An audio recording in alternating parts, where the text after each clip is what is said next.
Bismillahir Rahmanir Rahim.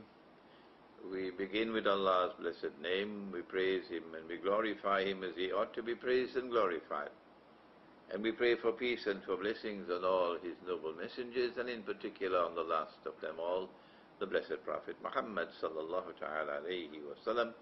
As we greet you with Assalamu alaikum wa rahmatullahi wa barakatuhu from my sitting room here in Kuala Lumpur in Malaysia, to you, my Muslim brothers and sisters in Bosnia, in particular, this is a message to the Muslim community of Bosnia, but it also has implications for Kosovo, for Albania, for Macedonia, for that entire region, the Balkans. On June the 20th, July the 20th, you will be marking the anniversary of the event of Srebrenica, where through a sinister agenda being pursued, which was pursued by the Western world, by NATO, a sinister agenda, the city of Srebrenica was abandoned, and the Serbian army launched an attack and took it over, and then Muslims who had gone to Srebrenica as a safe haven, a UN, United Nations mandated safe haven, and United Nations over there was NATO. These Muslims who had gone there as refugees were then caught by this Serbian army, and over a period of 3 days, I believe, the women and children were separated from the men, and the men were slaughtered.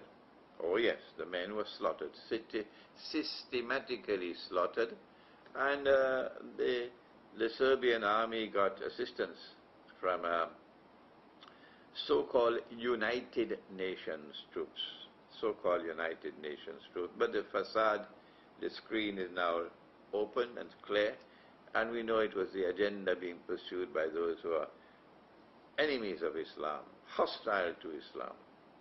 And they wanted Muslims to be slaughtered, and they got what they wanted.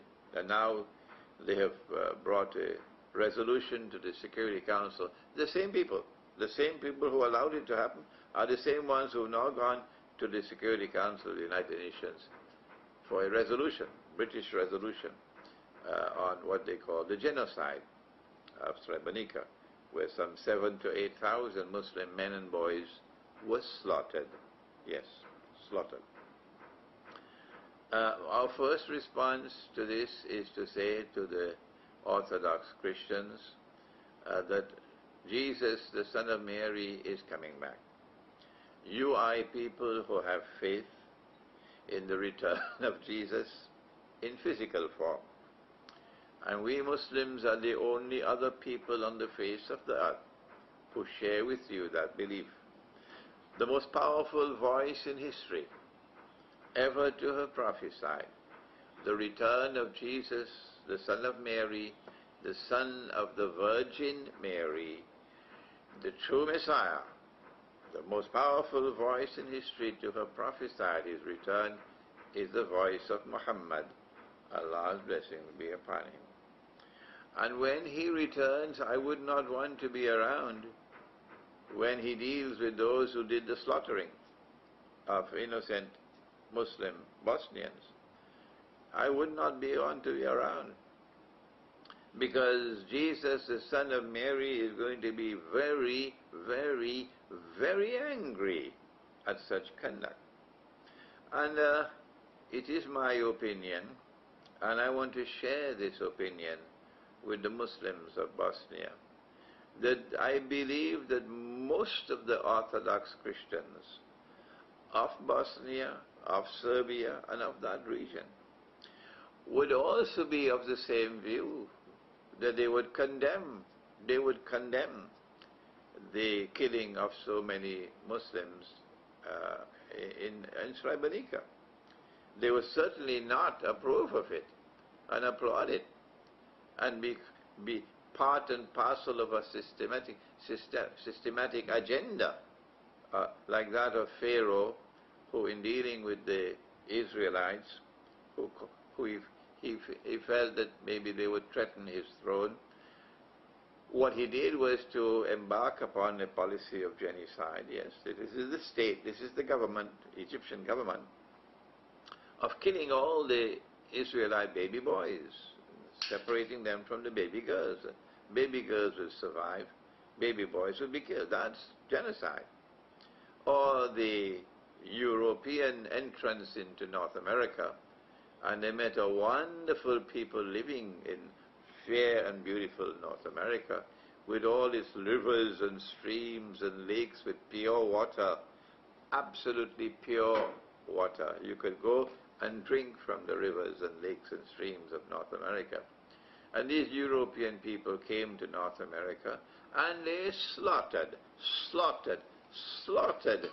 the American Indians.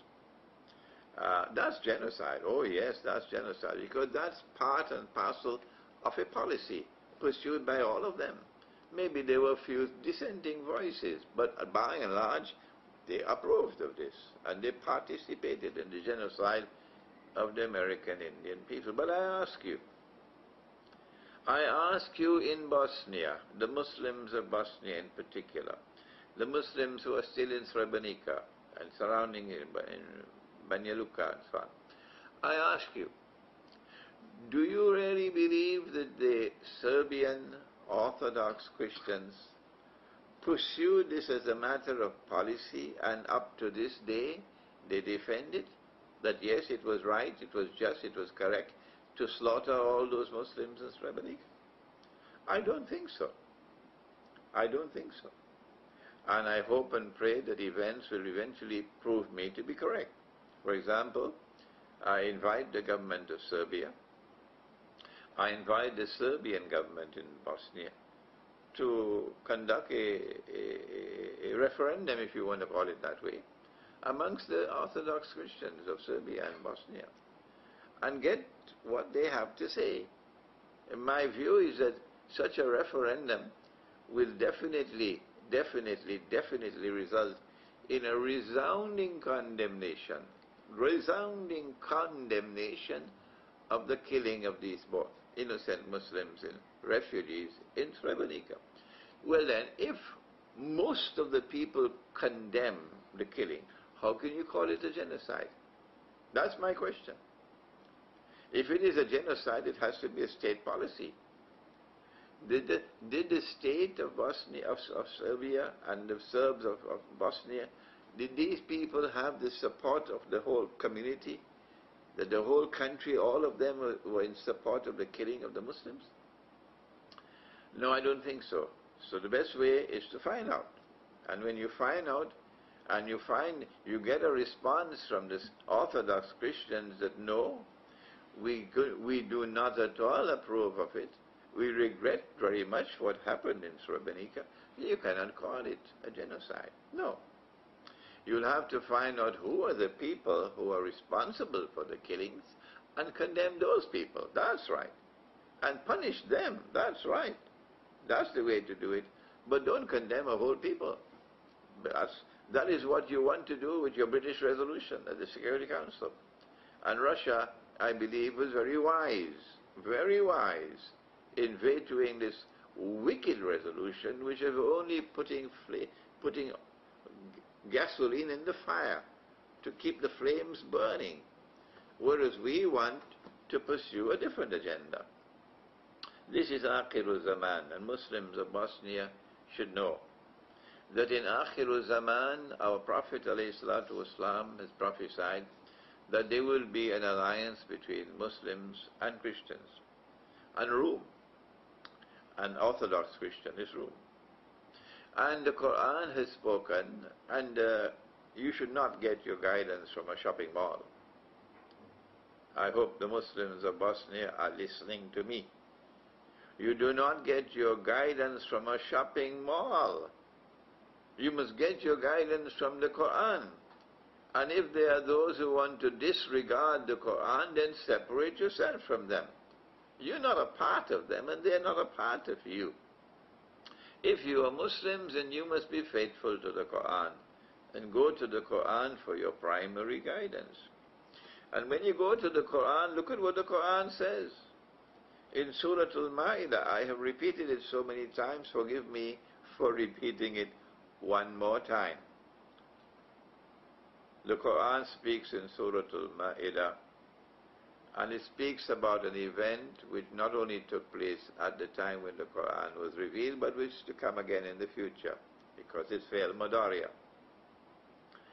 in the present and the future, that you will most certainly find in time to come, that those who will have the greatest hatred and enmity and hostility for you would be Jews. And of course, proper methodology, you know, the Quran is not talking about all Jews. No, not at all. There are Jews who support us. There are Jews who stand beside us. And there are Jews who condemn the oppression of the state of Israel. Oh yes. So the Quran is not speaking about all Jews at all. It says you will find in time to come, most certainly find in time to come, that those who will have the greatest hatred, the greatest enmity, the greatest hostility for you Muslims would be Jews. And also another people who would have the trademark of shirk or blasphemy with them. أعوذ بالله من الشيطان الرجيم لتجدن أشد الناس عداوة للذين آمنوا اليهود والذين أشركوا. And this second group of people is obviously, the Quran is talking about modern Western civilization and those who are hijacking modern Western civilization and taking it in the direction of shirk. If Allah has made something haram and you make it halal, that is shirk, isn't it? Well, modern Western civilization is now legalizing the marriage of a man with another man. Yes, that's what they're doing. Allah has made that haram, they make it halal, that is shirk. This is a civilization built on shirk. And this civilization is now under the control of those who are hell-bent in waging war on Islam, while calling it war on terrorism. Okay? But the Quran is saying at the same time, when the world witnesses this tremendous Jewish hatred for Islam and Muslims, and this tremendous hatred from those who are pursuing the agenda of shirk, modern Western civilization, that you'll also find at that time that those who will be closest in love and affection for you Muslims, remember the words, وَلَتَجِدَنَّ أَقْرَبَهُمْ مَوَدَّةً لِلَّذِينَ آمَنُوا الَّذِينَ قَالُوا إِنَّا نَصَارَى. That you will most certainly find at that time, that those who will have the greatest love and affection for you Muslims, while those are being hostile to you, these would be the Christians. And Nazar, the Christians. Which Christians is Allah talking about? How can we identify them? ذَلِكَ بِأَنَّ مِنْهُمُ الْكِسِّسِينَ وَالرَّحْمَانَ وَأَنَّهُمْ لَا يَسْتَكْبِرُونَ. They will have the way you will recognize these Christians who will be closest in love and affection for you Muslims would be this way, that they will have amongst them priesthood and Ruhbaniyah, the institution of monasticism, the monastery. And they would not be an arrogant people. No. They would not therefore have the agenda, this arrogant agenda that Europe has, Western Europe has, that the European Union has, this arrogant agenda that modern Western civilization has, those who control it, of transforming the rest of the world into carbon copies of themselves. That's arrogance. But these are not Christians like that. Who are they? My answer is that Allah is talking about Orthodox Christianity in particular. While there will also be some Christians in the Western world who will also show love and affection for us Muslims. Yes. But as a group, it is Orthodox Christianity that the Quran is talking about. And I hope and pray that in time to come, my views are going to be validated when I speak about Orthodox Christianity. That both Muslims and Orthodox Christians are being targeted. Both of us are being targeted by the same enemy, by NATO. They want to wage war on Russia. Unless you were sleeping, you would know that they want to wage war on Russia. Oh yes.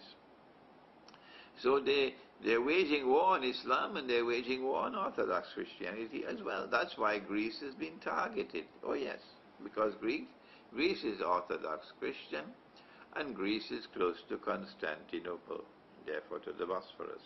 That's why Greece has been targeted so viciously. So this is my view, that Allah is speaking about Orthodox Christians.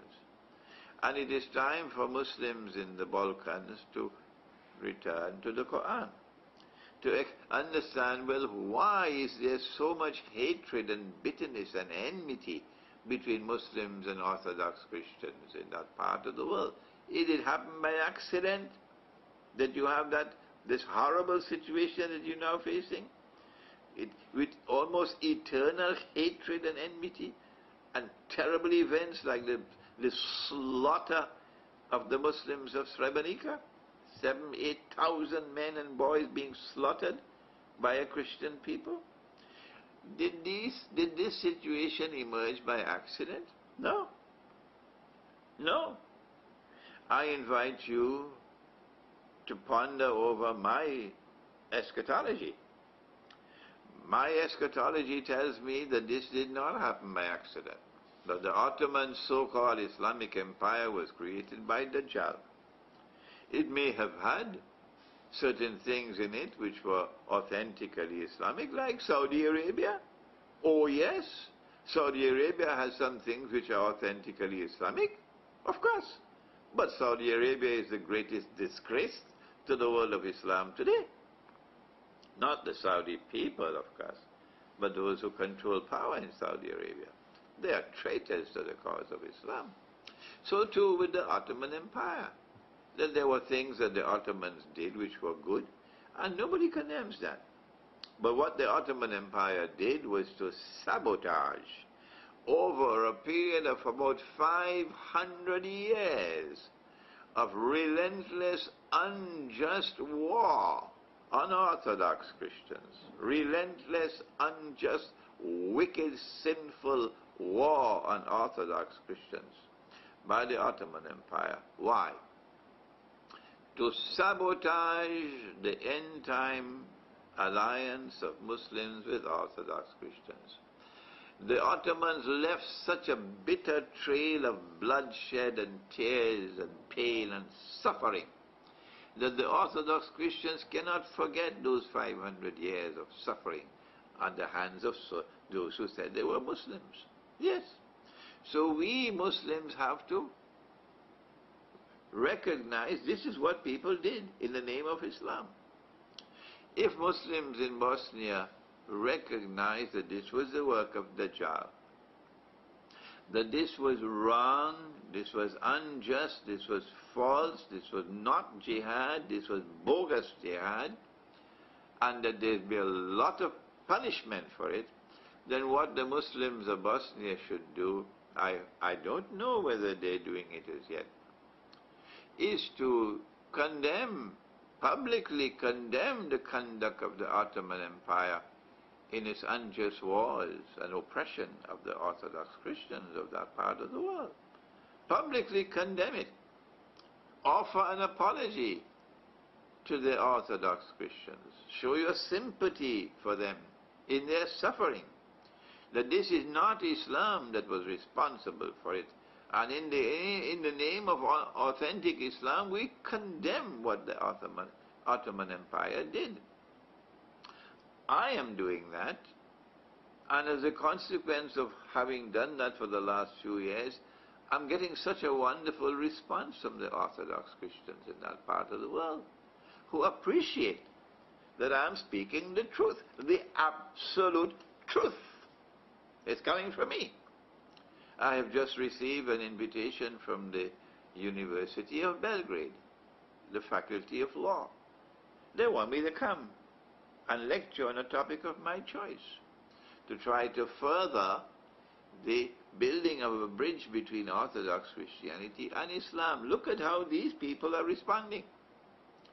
This is the beginning of that friendship that the Quran has spoken about in Surah Al-Ma'idah. So the Muslims of Bosnia have to decide. Are you going to remain a spectator, left behind by history, as the Quran takes us to a new world in which Christians and Muslims are going to become friends and allies? I'm not talking about Western Christianity, I'm talking about Orthodox Christianity. Or are you going to walk with the Quran, to join and be a part and parcel of this fabulous event that is coming now to startle the world? An alliance between Muslims and Orthodox Christians, in which the Orthodox Christians are going to become our dearest friends and allies, closest in love and affection for us Muslims. If I am wrong, then tell me, who are the Christians? Where is the evidence that there are other Christians who are drawing closer to Islam today to become our dearest friends and allies? I say this to you because Russia has just vetoed the Security Council resolution on Srebrenica, and I applaud Russia. Why do I do that? Because the purpose of that resolution was to fan the flames of hatred even more. The Russians were absolutely correct that this is not going to be helpful, this is going to make the situation worse. I want to suggest to you, as your brother, that the Serbs be allowed to offer a referendum amongst them, so that the people, the Orthodox Christians, may have a chance to say, we condemn the killing, the slaughter of the innocent Muslim refugees. We condemn it in Srebrenica.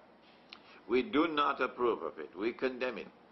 And we offer our sympathies to you, the survivors, the family members. Yes, if it's possible for reparations to be made, we are prepared to make reparations for it, because we want to be your friends.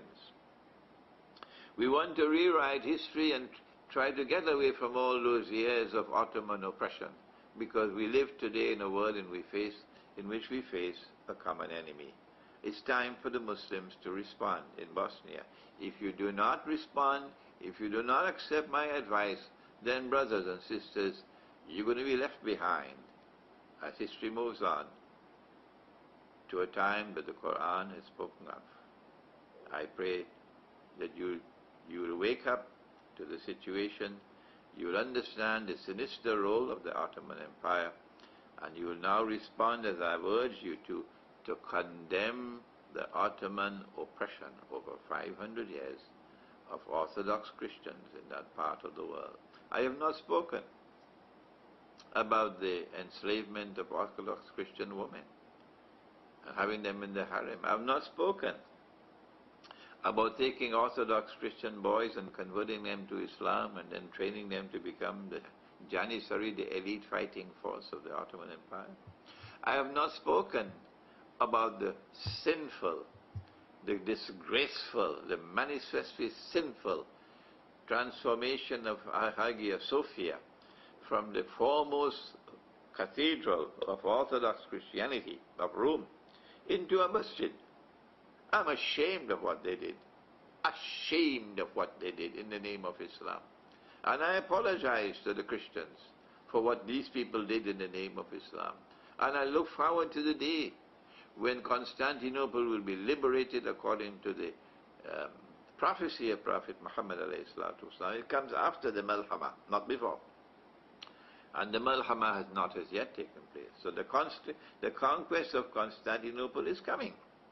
And it is when that conquest takes place that we will then be able to hand over Hagia Sophia to the Orthodox Christians. This is your cathedral. We want you to take it back. We offer our apologies to you for what people did in the name of Islam in transforming this cathedral into a masjid for the last 500 years, and then to add insult to injury, to transform it from a masjid into a museum. I've not spoken about these things. I've spoken only about the oppression of the Orthodox Christians by the Ottoman Empire. Is it not time for you in Bosnia and in that part of the world to stand up, to recognize the truth that I'm speaking and condemn the Ottoman Empire publicly for what they did to the Orthodox Christians? I pray that Allah might open for you, open your eyes, that you might see the truth and recognize it and accept it and act in accordance with it. Thank you. Wassalamu alaikum wa rahmatullahi wa barakatuh.